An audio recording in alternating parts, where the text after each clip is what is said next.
Jesús. Amén.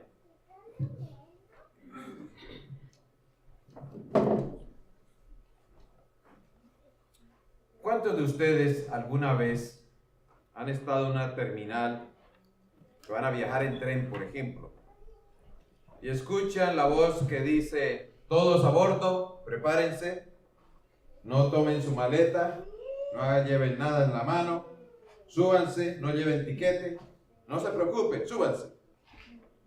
Yo creo que si usted escucha esa voz no se va a subir, ¿verdad? Hace 15 días, cuando estaba tomando el avión a Cincinnati, yo me estaba asegurando que llevaba mi carry-on. Ustedes saben, ahora las empresas ponen muchas limitaciones. Algunas le dicen: si usted paga para llevar su equipaje, le cuesta tanto el boleto de avión. Si no lleva sino solamente una pieza, porque dicen que uno puede llevar el equipaje, el carry-on, y una pieza, la cartera o una computadora o un bolso. Pero si quiere echar una maleta abajo y si no la ha comprado con la tarjeta de crédito que la compañía acepta, tiene que pagar 20 o 30 dólares. Así que los que van a México este verano, prepárense a pagar una buena plata si van a llevar 3 y 4 maletas. Ya no es como antes, que hasta la cocina, la estufa y la nevera le echaban en el equipaje para llevarse a los familiares y no ponían ninguna restricción. O ir a Puerto Rico, ¿verdad, hermano Ramos? Es la misma cosa. Yo estaba planeando ir a Puerto Rico y por ahí me salió eso también, con todos los avisos y las leyendas. Así que nadie se arriesgaría a irse a un viaje con qué, por lo menos un equipaje de mano. Nadie arriesga a irse sin nada, ¿verdad? ¿Alguna vez usted ha estado en su casa y le llega la orden que le dice: bueno, salga inmediatamente, no mire para atrás ni a ningún lado y váyase directo y vamos a ver a dónde va? No, normalmente no hacemos eso, porque los seres humanos nos gusta saber a dónde vamos. Nos gusta hacer un plan, nos gusta saber qué es el destino que nos espera, ¿verdad? Todos los seres humanos actuamos de esa manera. Cuando nosotros pensamos de esa manera, me viene a mí a la mente el tema de esta mañana. Este es el segundo. Yo les he dicho que este año estoy predicando en serie, ya que como 5 o 6 sermones más de este capítulo, Hebreos 11. Ya predicamos y hablamos, estudiamos de la primera parte, Hebreos 11 del 1 al 7. ¿Recuerdan ustedes? A ver, hablamos de qué 3 personajes la vez pasada. De Abel, Caín, ¿quién más? Hablamos, ese es un solo personaje, habla de Abel. Hablamos de Enoc, ¿verdad? El que Dios lo traspuso. Y hablamos también de ¿quién? De Noé. Ese hombre loco para la mente de muchas personas, pero no loco para Dios. Porque empezó ¿a qué? A predicar que iba a suceder algo cuando menos lo esperaban. Esta mañana no esperábamos nieve. Y si ustedes salen, ahora ya hay nieve. Algunos de estas mujeres dicen: ¿cuándo se va a acabar este invierno? Necesitamos calor. Y es cierto, esta semana muchos veíamos quizá la gente en shorts, ya esperando el calor, la primavera. Y de repente hay que sacar los sacos, los abrigos. Ayer decía el del weather: por favor, busquen las palas. El mismo Brian Miller de Canal 5 decía: yo guardé mis palas y guardé mi equipo del snowblower, pero voy a tener que sacarlo mañana. Y ojalá que no nos toque. Dicen que aquí es de 1 a 3 pulgadas. Pero eso es lo que sucede. Noé era un hombre que desafió todas las probabilidades. ¿Y por qué lo hizo? Porque tenía fe. Esta mañana, mis hermanos, vamos a empezar a hablar de Abraham. Abraham es el que se le dijo: toma, ¿qué? Todo lo que quieras, empaca todo lo que pueda, ponga un gran carro y jálelo ahí con la camioneta, con el truck. No. A veces vemos estas personas que van viajando y personalmente no soy de ese gusto. Yo respeto a quien lo hace, pero a veces vemos personas que van con su troca, dicen allá. Esa palabra la aprendí allá en la frontera de México. Cuando estaba trabajando en un Vacation Bible School, unos cuantos años atrás, estoy en Montemorelos, una joven, y me dijo: mire, ahí está la troca. Yo miré la primera y dije: ¿qué me está diciendo? Me estaba hablando era del truck, ¿right? Entonces muchos agarran su camioneta, su pick-up, la troca, como ustedes la quieran llamar, y la llenan de cosas, un U-Haul para viajar. Otros tienen esas casas rodantes. Pero a Abraham no se le permitió nada. Leamos lo que, cuando ustedes van al relato de Génesis, y voy a llevarles por unos breves momentos a Génesis capítulo 12. Abran sus Biblias junto conmigo. Génesis capítulo 12. Dice: empero Jehová había dicho a Abraham: vete de tu tierra y de tu parentela y de la casa de tu padre a la tierra que te mostraré. Vete. Esa orden es una palabra pareciera como una traducción muy similar a lo nuestro. Él le dice: no, vete de la casa, vete para tal parte, vete de aquí, ¿verdad? Vete, sal. Abraham se le dijo: toma lo que tienes a la mano y sal con tu familia. Mis amados hermanos, este versículo, cuando Dios le dice a Abraham, go, váyase. Abraham fue sin nada, ni saber a dónde iba a pasar la noche, sin saber a dónde iba a terminar, cuál era su destino final, pero obedeció la voz de Dios sin tener toda la información. Cuando nos montamos en el avión o en el tren, si es que va a San Francisco o a Los Ángeles, nosotros compramos un tiquete y el tiquete nos dice que nos va a llevar allá. Y hay de que el avión se detenga o que el tren no salga, nosotros me reclamamos, decimos, mi destino es este, yo necesito llegar allá, ¿verdad? Vamos y reclamamos porque ese es el lugar de destino. Pero Abraham no podía reclamarle a Dios. Dios le dijo, vete, sal. Esto me hace acordar, mis amigos amados, como en la vida de los militares. Muchas veces, los que fueron militares saben esto, muchas veces los militares le llama al comandante y le dice, mire, aquí tengo una orden para usted, váyase, pero vayas hasta tal punto. Cuando usted llegue a ese punto, usted recibirá la orden que tiene que ir ¿a dónde? Al otro punto. Y así le van. Nunca le dicen si son especialmente misiones secretas, misiones especiales. Nunca le dicen el destino final. ¿Por qué? Por motivos de seguridad y también porque no quieren que quizá la persona se desanime. La persona ponga preguntas, ponga disculpas. Empieza a decir, ¿por qué soy yo el escogido para ir allá? No. Las órdenes de los militares son de esa manera. Y esto es lo que pasaba con Abraham. Abraham tenía que obedecer lo que Dios le decía. Hay una película que se llama, es una película histórica, aunque siempre tiene algo de ficción, que se llama sobre el ataque a Pearl Harbor, se llama Pearl Harbor. Y esta película tiene algunos actores que quizá ustedes han oído, Ben Affleck y hay otro, y hacen dos personajes, uno se llama Rafi y otro se llama Danny. Y es sobre el ataque japonés o allí de Estados Unidos en diciembre 7 del año de 1941. Cuenta la historia o el análisis de esta película que estos dos pilotos habían hecho misiones destacadas, habían tumbado 7 aviones japoneses y fueron llamadas a la oficina de un comandante que se llama en la película Jimmy Doolittle. Jimmy Doolittle. Y cuando él los llamó, les dijo, mire, ustedes son los militares más distinguidos, los mejores pilotos, yo los estoy llamando para una misión especial. Y ellos estaban sentados frente a este comandante. Y él les dijo, aquí tengo en un sobre las órdenes para la próxima misión. Ustedes han sido escogidos porque ustedes se han ganado la estrella de oro.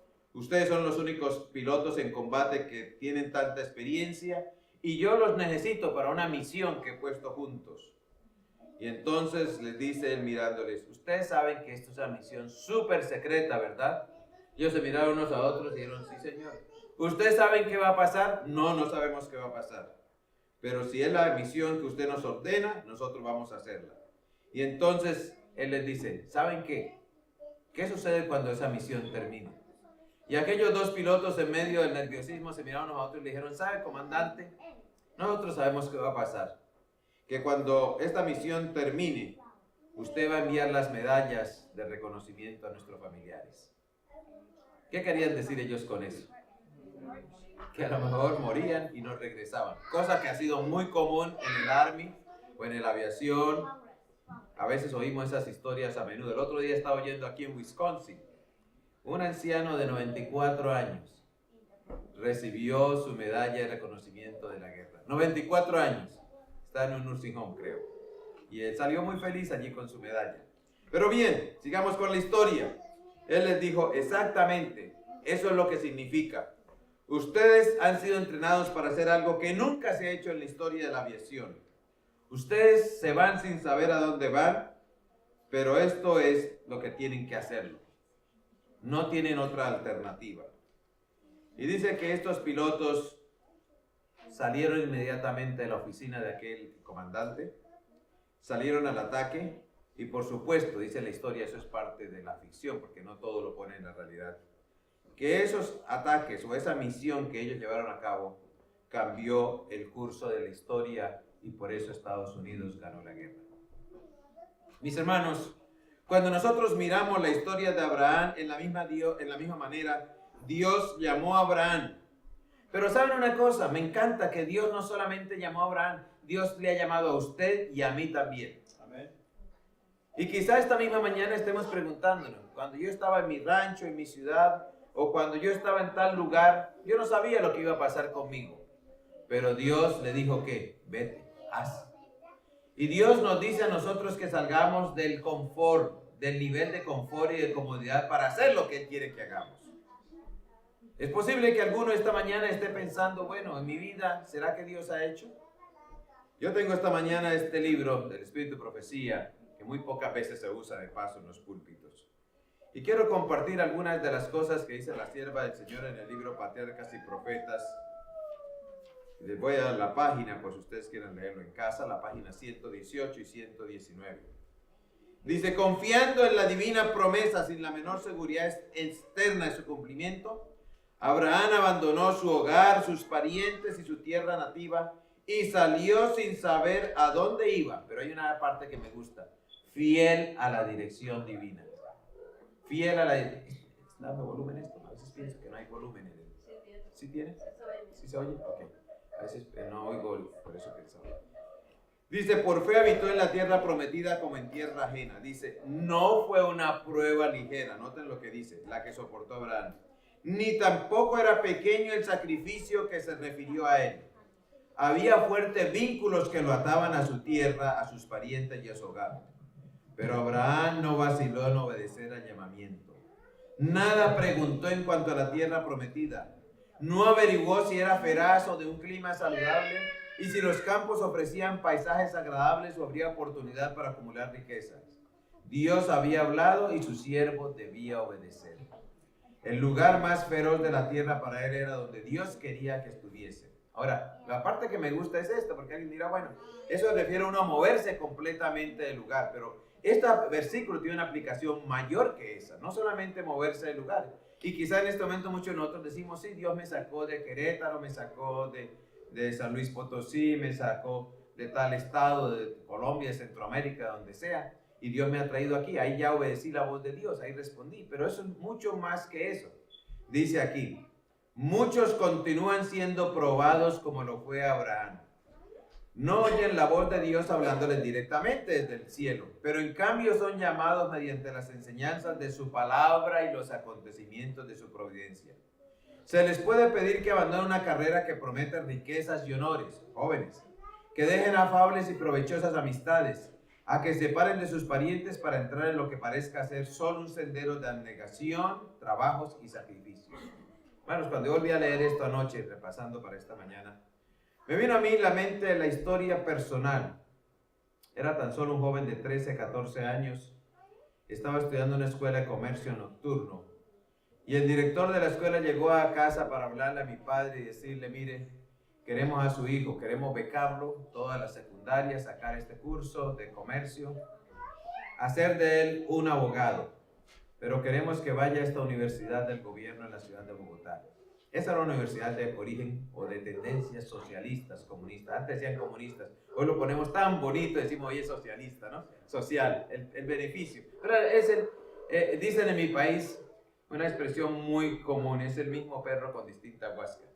Los socialistas y los comunistas son lo mismo, hermano, y no voy a empezar a hablar de política. Pero en ese entonces era una universidad que la llamaban comunista. Y le dijeron, queremos hacer de él un abogado. Y nunca olvidaré las palabras, ellos tuvieron la entrevista, se fueron. Nunca olvidaré, yo era un niño como algunos de ustedes, un jovencito, las palabras que dijo el pastor, el presidente del campo que llegó a visitar a mi padre, que eran los ancianos de esa iglesia. Le dijo, sabe hermano Chanagá, es mejor que usted tenga un hombre sirviéndole a Dios que llegue al reino de los cielos y no un abogado distinguido de la universidad que se pierda sirviéndole al enemigo. Mi papá hizo la decisión que yo no siguiera esa carrera, si no sería hoy un abogado, y quizás sería abogado del gobierno. No está malo que sean abogados, pero en ese entonces la forma y las circunstancias como se presentaban era lo que dice aquí de Abraham. Dios pide que abandonen quizá una carrera que promete riquezas y honores. Y a veces los jóvenes se dejan llevar de estas cosas y dicen, ay, si yo fuera tal carrera. Y pronto los vemos, sí, los grandes pilotos, los grandes empresarios, pero lejos y apartados de Dios. Jóvenes, Dios los llama a abandonar aquello que quizás signifique mucho para ustedes. ¿Y qué diremos de los adultos? Dice, Dios nos llama a entrar en lo que parezca ser un sendero de abnegación, trabajos y ¿qué? Y sacrificios. Dios tiene una obra para ellos, pero una vida fácil y la influencia de las amistades y parientes impediría el desarrollo de los rasgos esenciales para su realización. Sigue diciendo aquí, no lo voy a leer, el tiempo me está traicionando. Dice, ¿quién está listo para renunciar a los planes y las obligaciones familiares cuando la providencia los llama? ¿Quién aceptará? Y dice aquí como Abraham aceptó el nuevo desafío. Y encontramos aquí, pues, ¿por qué lo hace Abraham? Porque dice el versículo 9, por fe habitó en tierra, ¿qué? Prometida como en tierra ajena, morando en cabañas. Mis hermanos, Dios estaba llamando a Abraham a abandonarlo todo. Pero hay un elemento que me gusta mucho, por eso se llama el capítulo La Fe, dice, por fe Abraham. La fe es mucho más que creer, por eso decíamos en el título de esta mañana.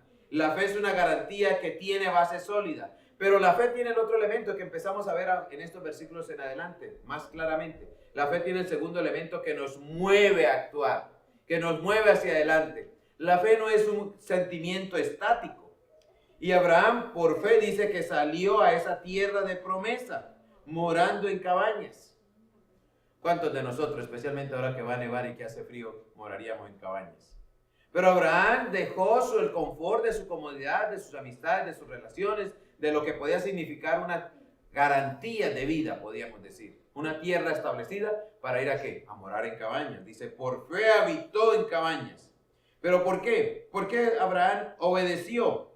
¿Por qué salió? No tenemos verbos. Dice, salió, obedeció y salió sin saber dónde iba. ¿Por qué? Porque habitó en tierra prometida por fe, morando en esas cabañas. Y el versículo 10 nos da la primera respuesta. Porque Abraham esperaba ciudad con fundamentos, el artífice y hacedor de la cual es ¿qué? Dios. Noten, mis hermanos, Abraham estaba mirando por la ciudad de Dios. Abraham estaba esperando en la Nueva Jerusalén. Él sabía que el morar en esas cabañas, en esas carpas, era algo temporal. Y yo me pregunto esta mañana, ¿estamos nosotros en este mundo viviendo sabiendo que este mundo es temporal? ¿O nos aferramos pensando que es lo eterno y lo permanente? A veces nos pasa eso. A veces vivimos como que nunca nos fuéramos a morir. A veces vivimos como que este es el único lugar que vamos a estar. Pero mis hermanos, nosotros somos ¿qué? Extranjeros y advenedizos de este mundo. No es malo, no es malo. Alguien dirá, pero ¿qué hago? Yo quiero tener mi casita. No es malo tener su carrera. No es malo, jóvenes, educarse. Recuerdo muy bien lo que me dijo un profesor una vez. Dijo, es mejor que Jesús venga y lo encuentre preparado que usted esté haciendo nada en la calle. Eso quiere decir que si hay que estudiar, estudiemos. Si Cristo viene y nos encuentra preparados, nos está bien. Pero estudiemos sabiendo que nada en este mundo es ¿qué? Permanente. Todo es temporal. Ese carro que usted tiene estacionado al frente, en cualquier momento se quema, se acaba. Si no, vaya a ver lo que pasó en Florida. Un grupo de jóvenes pentecostales, niños, iban viajando para ir a Disney. El bus se estrelló, 6 niños trágicamente murieron. Esta semana en las noticias, yo ayer estaba viendo los cuadros y me quedé pensando, ahí mismo en Colorado, en un expreso en las afueras. Y yo pensaba, podía haber sido el 88, podía haber sido el 294, sí. No era en carretera abierta, decimos, el peligro está en la carretera abierta. Y los estudios, hermano Lara, sobre accidentes, es que la mayoría de accidentes los tenemos a 2-3 millas de la casa. ¿Y cuántas de estas personas seguramente estaban cerca de su casa? Decía, y yo vi las fotos, un suburbio como cualquiera de estos, que uno sale aquí a Aurora y uno ve todo el expreso ahí, no es que se vea sin vegetación o caminos largos, que no se vean pueblos ni ciudades, no. Murieron como 4 o 6 personas, 24 carros incendiados, son devastadoras las imágenes que usted ve. Mis amados hermanos, nada en este mundo es ¿qué? Eterno, todo es temporal. Hoy tenemos, mañana no tenemos. Pero Abraham estuvo consciente de eso. Él no se aferró a decir, no, yo ahora tengo aquí estas cosas personales, yo tengo mi familia, tengo mis relaciones, tengo todo. Por lo tanto, yo voy a quedar bien y no me voy a mover. Dios manda a otro. Muy a menudo nosotros pensamos, Dios, a mí no me llames, a mí no me utilices, para mí no es eso. Eso es para el vecino, para el otro. Yo estoy tranquilo, estoy bien acá. Pero dice aquí claramente que ¿por qué tenía esa convicción? Que lo movió hacia adelante, a no ser estático. Porque esperaba la ciudad con fundamentos, el artífice y hacedor de la cual es Dios. Él estaba mirando a las riquezas del cielo y él no miraba las riquezas de este mundo. Ahora llegamos al, y me encanta porque esto habla también de la pareja, la convicción, que el versículo 11. Por fe también, noten. Igualmente, hay una versión. Yo veía varias versiones y algunas dice, ella pensaba de la misma manera. A Sara tenía fe. ¿Cuántos años tenía Sara? ¿Cuántos años tenía Sara cuando ya tuvo a Isaac? ¿Alguien sabe? 90 años, sí. Dicen las versiones, y lo estuve mirando porque esta versión no es muy clara. Dice, parió aún fuera de tiempo, porque yo dice, siendo estéril, ya dice lo que había amortecido. Ok, mis hermanos, el versículo 11 dice que la misma Sara, siendo estéril, recibió fuerza para concebir simiente. Hay unas versiones que dice se le había pasado el tiempo. ¿Quién esperaba que Sara iba a tener hijos? Y ya Abraham estaba en la decadencia, mis hermanos. Ya Abraham no tenía la energía de un joven para engendrar hijos. Posiblemente él estaba en la línea, quién sabe. A veces oímos casos, personas de 75, 80 años logran engendrar, pero son casos clínicos muy diferentes. Pero Abraham también estaba ya casi fuera de combate, diríamos nosotros, si se refiere para tener hijos. Él ya no estaba para tener hijos, ni físicamente ni emocionalmente. Pero dice aquí que por fe la misma Sara, ¿qué? Creyó y recibió fuerza. Aunque al principio hubo, ¿qué? Una burla, ¿recuerdan ustedes? Que se rió cuando, ¿cómo es posible que yo voy a tener hijos? ¿Cómo es posible que yo quede embarazada? Por eso Isaac significa, ¿qué? Sonrisa o risa. Era un constante reminder, era un constante recordativo de lo que ella había pensado. Pero esa risa, que aparentemente fue burlona, se tornó en ¿qué? En una risa de alegría, mis amados hermanos. Es otra lección que yo encuentro aquí en este pasaje. A veces las cosas que parecen difíciles, imposibles, duras, se tornan en ¿qué? En vez de ser una carga, en una bendición. Y Isaac fue una bendición para el hogar. Los hijos son siempre una bendición, no como esta pareja Lake Forrest que pensó diferente esta semana. Ustedes saben a qué me refiero. Triste el caso. Pero los hijos son una bendición. Yo veía al hermano Lara esta mañana involucrado. Y verdad, hermano Lara, que usted coincide conmigo, los hijos son una bendición. Traen alegría, sí, traen trabajo, traen luchas. Pero uno los ve luego realizado. Hablaba esta semana con una madre que llegó llorando al trabajo, una compañera de trabajo, una profesora, toda una profesional, y me dice, estoy triste, mi compañera de escritorio. Le digo, ¿qué pasa? Me dice, porque mi hija me llamó y me dijo que ya no era feliz, y yo me siento culpable. Le dije, no, y la regañé. Le dije, no se sienta así. Ella dice que soy como su papá para ella, porque siempre ando hablando. Le digo, no se sienta culpable, usted ha hecho lo mejor que ha podido, es una madre soltera que está luchando. Y le empecé a sacar todas las cosas que ella ha hecho en su vida por esa hija. Dijo, ay, usted me ha hecho pensar diferente, yo pensaba que no he hecho. Le dije, no, usted ha hecho lo que ha podido por su hija y mucho más. No se sienta culpable. Pero a veces nos pasa así. Y Sara dice que llegó a sentirse feliz. Dice también, salieron de este hijo salieron que las semillas del cielo. Toda la cristiandad se estableció como la arena innumerable. Esa promesa que Dios había dado a Abraham. Sigamos leyendo el versículo 13. Y dice, conforme a esa fe, murieron todos estos, no solo Abraham, los que estaban antes de él y los después de él, sin haber recibido las promesas, sino mirándolas de lejos, creyendo, saludándolas, confesando que eran peregrinos y advenedizos sobre la tierra. Porque los que esto dicen claramente dan a entender que buscaban ¿qué? Una patria. Ah, mis amados hermanos, todos ellos murieron en fe, dice una versión. No recibieron las cosas que les habían prometido, pero ellos las saludaban desde muy lejos y reconociendo que eran las promesas que Dios les había dado. ¿Cuántos hoy, hermanos, hoy en día, cuántos personajes, amigos, familiares, miembros de iglesia nos han precedido? Murieron en la paz del Señor, esperando el retorno de Cristo, esperando que esa ciudad con fundamentos un día aparezca. Yo recuerdo una madre que tuve que asistir en los últimos minutos, estando en la ciudad de Caracas. Ella decía, Jesús, Jesús, y murió diciendo, Jesús, Jesús, ven pronto. Mi padre, hace 15 años, tuve que enterrarlo. 3 días antes que muriera fui a verlo y hablando con él todavía estaba bastante consciente. Me dijo, Jesús viene, hijo. Ah, mis amados hermanos, así pasó Abraham y dice que todos estos murieron sin haber recibido las promesas, pero tenían que un elemento, la fe.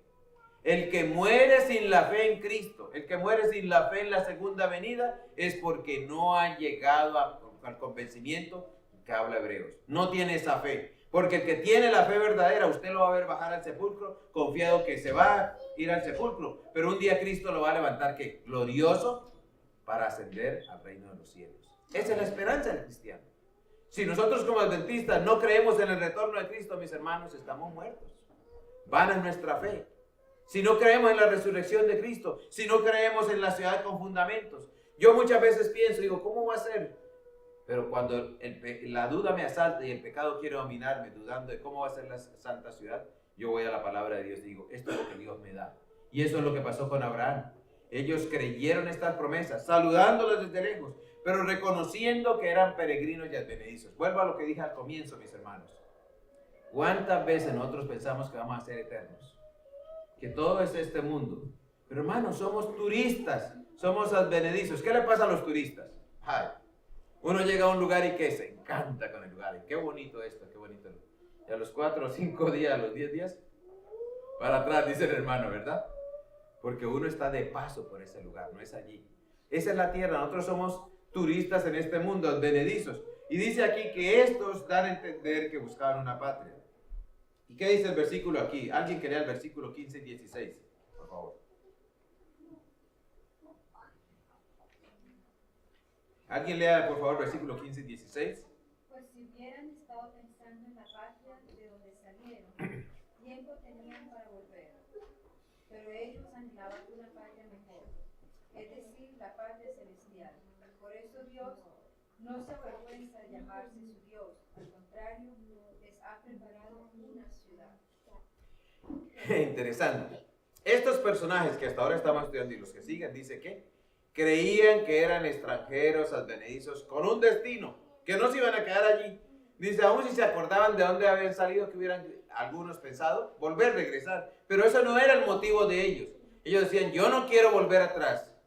Hay un canto que dice, he decidido seguir a Cristo. No vuelvo atrás, no vuelvo atrás.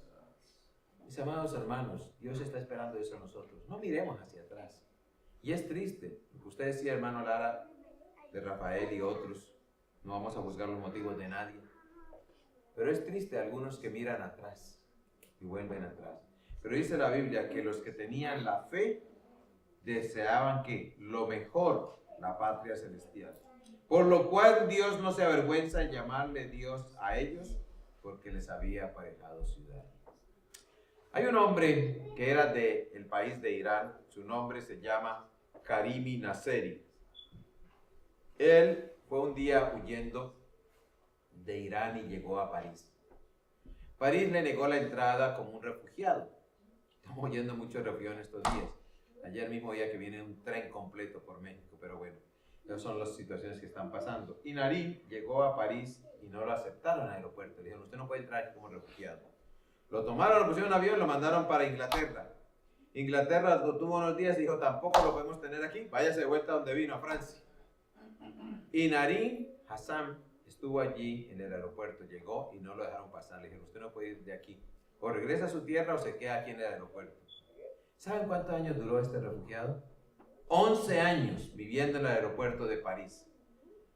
Y un buen día las autoridades francesas llegaron y dijeron, bueno, le vamos a dar la residencia. Usted puede entrar a Francia, aquí están sus papeles, ya usted no va a vivir más aquí en el aeropuerto. Dice la historia que él pasaba viviendo en el aeropuerto, de la comida que le daban los empleados, limpiando para ir los baños, y no podía salir del aeropuerto porque ese era su punto de entrada, no podía pasar, lo ponían preso, él se quedó allí. Algo parecido a lo que le pasó a este Assange, el del Wikileaks, que estuvo en la embajada allí de Ecuador. Pero bueno, este amigo se estuvo allí, llegaron a la autoridad y dijeron, ahora tiene su pasaporte, tiene ciudadanía francesa, usted no puede quedarse más aquí, ya esté libre, ande por Francia. ¿Sabe qué hizo él? Tomó los papeles, los guardó en una bolsa y se quedó allí en el aeropuerto. Esta historia salió en el Chicago Tribune el año pasado, el septiembre 21 del 99, no ha pasado antepasados, estaba en el 2000. Y también el New York Times salió después. Este hombre había perdido de vista su destino y se sentía cómodo viviendo en una terminal de un aeropuerto. Mis amados hermanos, puede ser que eso nos pase a nosotros. Vivimos tan cómodos en este mundo, aparentemente, aunque no como él. O nos acostumbramos a cierta manera de vivir que perdemos de vista, ¿qué? Nuestro destino. Yo quiero decirle esta mañana, nuestro destino no es esta tierra. Nuestro destino es ¿dónde? En el cielo. Miremos a la ciudad con fundamentos, de la cual el artífice y el hacedor es Dios. Dice a Génesis que esperaba la ciudad con fundamentos. Nuestra estadía es temporal, no somos de quedarnos acá. Creamos en las promesas de Dios, miremos hacia adelante y avancemos, porque Dios tiene una patria que entregarnos. Amén. Dios nos bendiga. Amén.